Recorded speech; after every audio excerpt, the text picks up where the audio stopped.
प्रिय दर्शकों, आप सभी का स्वागत है हमारे इस चैनल पर।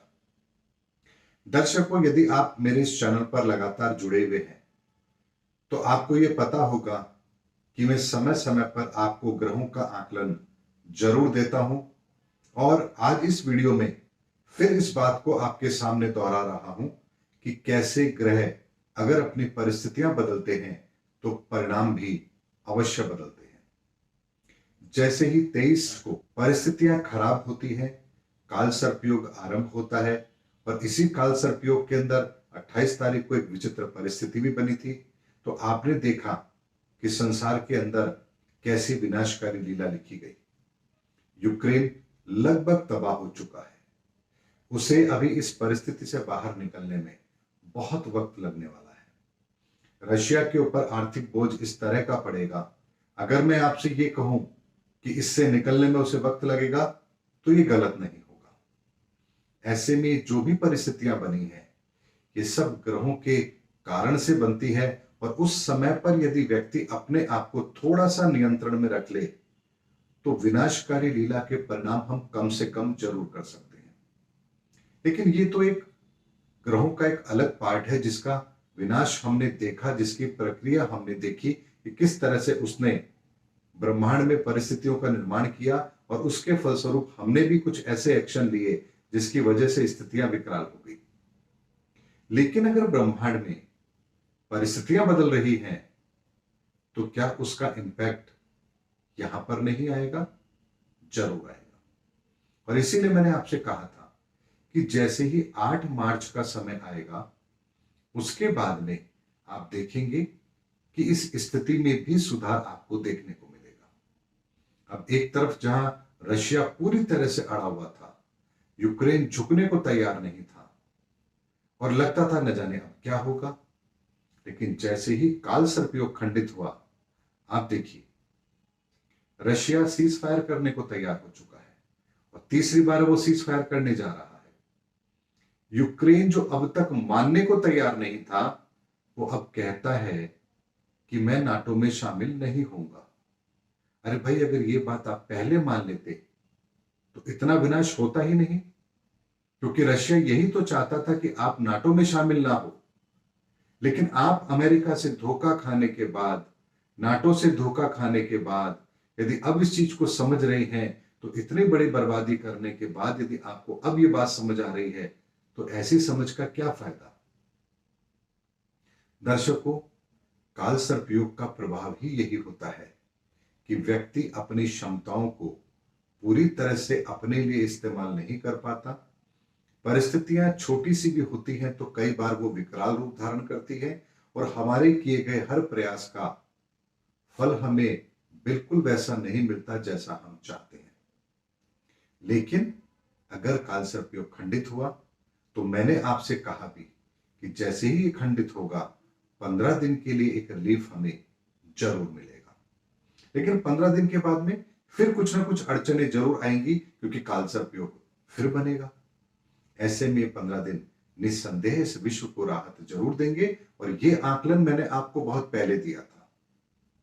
अगर आप मेरे वीडियो देख रहे हैं तो आपको पता है कि मैंने हर समय आपको समय रहते ही ग्रहों के आकलन के आधार पर यह जरूर बताया है कि परिस्थितियां क्या रहने वाली है, और उस परिस्थिति का आकलन करके ही मैं आपको विशुद्ध रूप से उसका विश्लेषण आप लोगों को देता हूं। अगर कहीं कोई परिस्थिति बिल्कुल सामान्य है तो उसका प्रभाव भी सामान्य होगा। अगर परिस्थितियां असामान्य है ग्रहों की तो प्रभाव भी असामान्य होगा।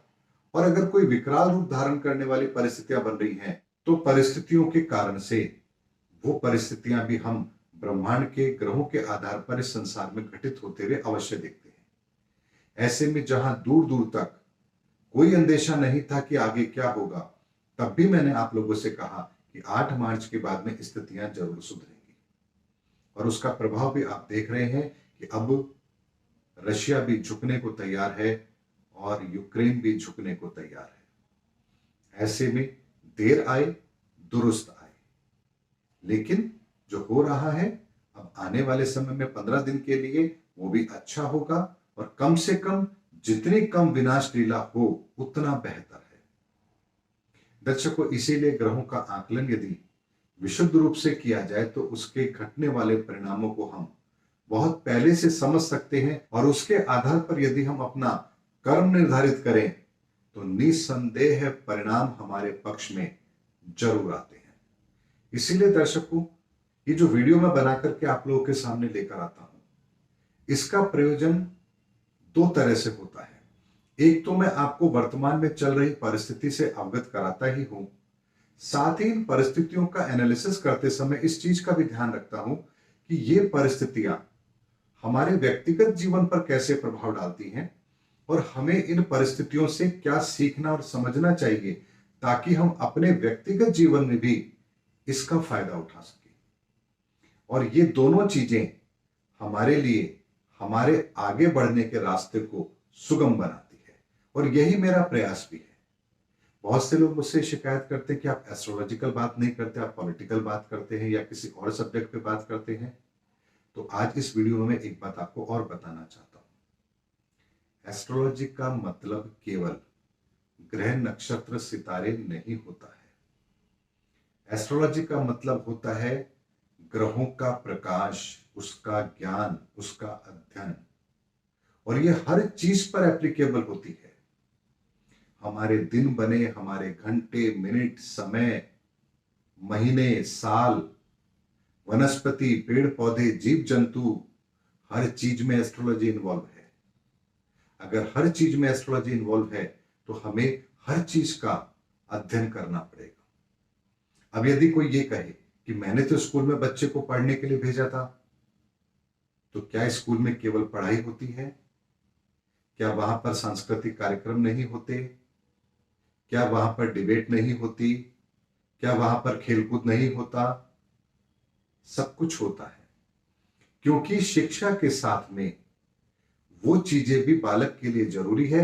इसीलिए विद्यालय में उन बच्चों को सांस्कृतिक, सामाजिक और खेलकूद और पढ़ाई, डिसिप्लिन, प्रेयर, प्रार्थना, ये सब कुछ सिखाई जाती है, ताकि बच्चे का एक सर्वांगीण विकास हो।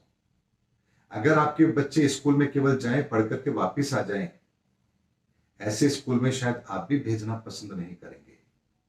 अदर एक्टिविटी जिन स्कूलों में होती है, आपको वो स्कूल ज्यादा पसंद आते हैं। कारण वही है कि शिक्षा का माध्यम केवल आपको शिक्षित करना नहीं है, बल्कि आपका सर्वांगीण विकास करना है। उसी तरह से एस्ट्रोलॉजी केवल ये नहीं है कि तेरा राहु खराब है, तेरा शनि खराब है, इसकी शांति करा लो, काल सर्पयोग की शांति करा लो, मंगल खराब है, शादी में दिक्कत आएगी। एस्ट्रोलॉजी केवल इतना सा सब्जेक्ट नहीं है। एस्ट्रोलॉजी ये बताती है कि आप क्या है, आपका व्यक्तित्व क्या है, आपकी खूबी क्या है, और जो ब्रह्मांड में ग्रहों की परिस्थिति बन रही है उसके आधार पर आपको आने वाला समय कैसे मिलने वाला है, और जो समय आपको मिलेगा उसके अंदर आप अपनी आदत के अनुसार क्या एक्शन लेंगे जिससे आपको वो परिणाम मिलेंगे, और क्या एक्शन आपको नहीं लेने चाहिए जिससे आपको ये परिणाम ना मिले। इस चीज को सीखने समझने का माध्यम है एस्ट्रोलॉजी। एस्ट्रोलॉजी एक बहुत बड़ा सब्जेक्ट है। इसे कृपया राहु केतु की दृष्टि से बाहर निकलकर देखना शुरू करिए। ये हर जगह हमारी मदद करती है, हर जगह करती है। एक छोटा सा उदाहरण मैं आपको बताता हूं। मैं मेरे व्यक्तिगत जीवन का ही उदाहरण लेके बताता हूं। मुझे पता होता है कि इस समय पर ग्रहों का यह ट्रांजिट है, तो मुझे स्वास्थ्य से संबंधित कुछ परेशानियां आएंगी। अब उस समय पर मुझे क्या करना चाहिए, मैं इस चीज का हमेशा ध्यान रखता हूं।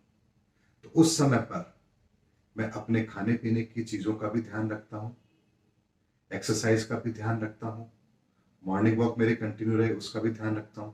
लेकिन उसके बाद भी अगर कहीं मुझे कोई परेशानी छोटी सी भी होती है तो मैं तुरंत डॉक्टर के पास जाकर के दवा लेकर आता हूं, क्योंकि वहां पर मेरा मेडिकल एक्सपेंसेस करना जरूरी है। अगर मैं उसे बचाने की कोशिश करूंगा तो ग्रह मुझे और कहीं डैमेज देंगे।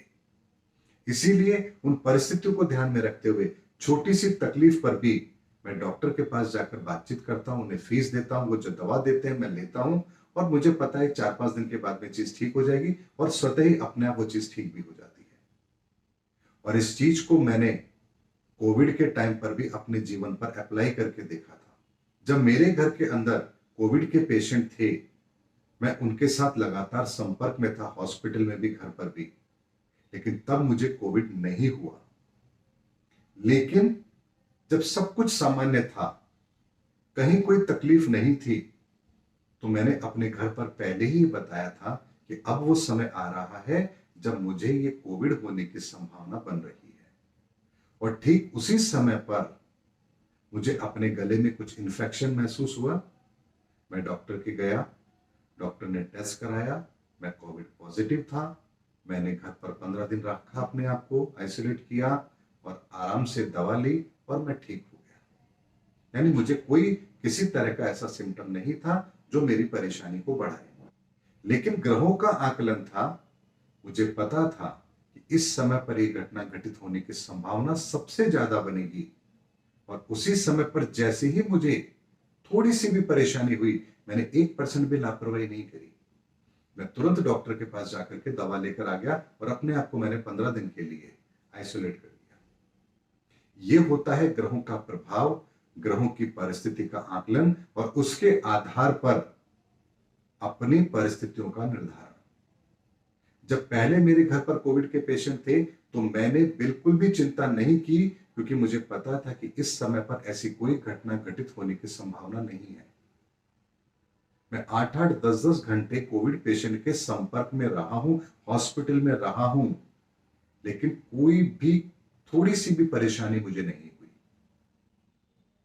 लेकिन जब सब कुछ नॉर्मल हुआ, उसके कम से कम 10 से 15 दिन बाद जाकर के, कहीं मैं बाहर नहीं गया, अपने घर में था, क्योंकि सेकंड टाइम का लॉकडाउन चल रहा था। मई की बात बता रहा हूं मैं आपको, मई 2021 की, तब मुझे वो चीज हुई। इसीलिए दर्शकों, ग्रहों का आकलन, उस परिस्थिति का आकलन, उसके आधार पर अपनी कार्यप्रणाली का निर्धारण, यही एस्ट्रोलॉजिकल गाइडेंस है। और ये हर क्षेत्र में लागू होती है, चाहे फिर हम बालक हो, युवा हो, वृद्ध हो, सन्यासी हो, गृहस्थ हो, राजनीति में हो, सामाजिक दायरे के अंदर हम रहते हो, व्यापारी हो या फिर नौकरी पेशा हो। हर जगह ये ग्रह हमारे लिए रोज कुछ नई परिस्थितियां क्रिएट करते हैं और उस परिस्थिति का आकलन करके हमें अपनी दिशा और दशा तय करनी चाहिए। फिर देखिए एस्ट्रोलॉजी आपको कितना बड़ा फायदा पहुंचाती है। और इसके लिए आपको स्वयं को एस्ट्रोलॉजी के संदर्भ में ज्ञान होना चाहिए। कुछ चीजें तो आपको कम से कम एस्ट्रोलॉजी के बारे में पता होनी ही चाहिए, तभी आप इन चीजों का फायदा अपने जीवन में अवश्य उठा पाएंगे। नहीं तो आप परेशान हो जाएंगे। कब, कितने टाइम तक लोगों के पास जाते रहेंगे, कुंडलियां दिखाते रहेंगे। स्वयं भी उस चीज को समझिए और इस विद्या का अपने जीवन में कैसे फायदा उठाया जा सकता है, उस चीज को समझिए। फिर देखिए, हर परिस्थिति के अंदर आप अपने आप को बेहतर तरीके से अपने कार्य को पूर्ण करके अपने लिए फायदे की स्थिति जरूर बना पाएंगे। उम्मीद करता हूं दर्शकों, मेरा वीडियो आपको जरूर अच्छा लगा होगा। अगले वीडियो के अंदर आपसे फिर भेंट होगी, तब तक हमारे चैनल पर बने रहिए। जय हिंद, जय भारत।